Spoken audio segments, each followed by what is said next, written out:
Earlier in the year, I bought a carbide saw chain from a Husqvarna. It was kind of an experiment, and I kind of saved it. I didn't use it until now. And once it got cold, then I started cutting some of this oak.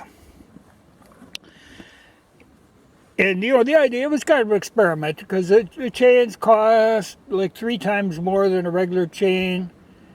And in theory, they last like 3 to 10 times longer. Kind of a wash, except for somebody who doesn't really want to sharpen chains or doesn't want to learn how to sharpen chains. You know, the carbide you wouldn't have to sharpen, though eventually you would. But then they do make a diamond impregnated stone that works on a regular sharpener that would work to do it. But this was a pretty much dismal failure. I would say, you know, I cut like maybe a pickup load of oak with it. This corner, you know, my thought was that it would actually peel a whole piece of cardboard off, or carbide off, but it doesn't. What breaks on them is actually the end of the tooth.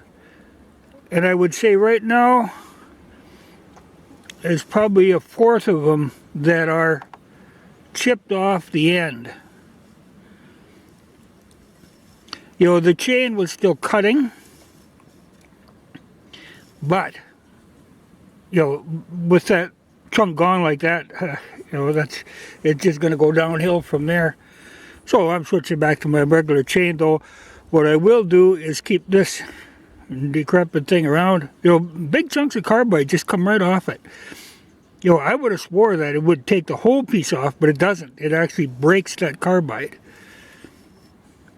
And the one thing I've noticed too, that the chain, the way it was profiled, you know, I didn't do any modifying. I didn't cut the rakers down or anything, but it took a rather small bite.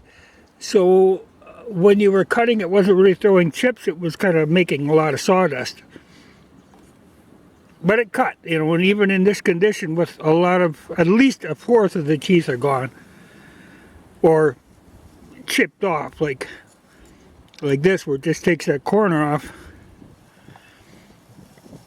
She's in pretty tough shape. You know, maybe even closer to half of the teeth are damaged. And, you know, if it was one tooth, you could buy replacement teeth for them, but, you know, and just rivet them back on. But that many, that isn't worth monkeying with.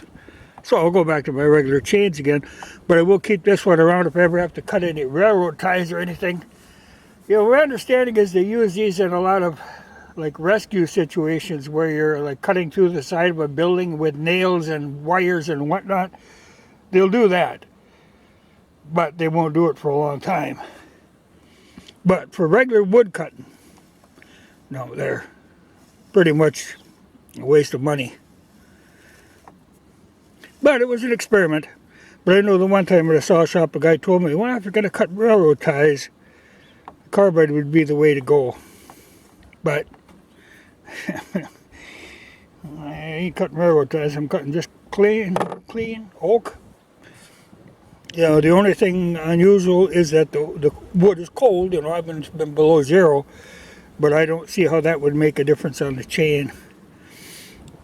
But, you know, it doesn't dull them. It just takes chunks off them. So that's a failed experiment.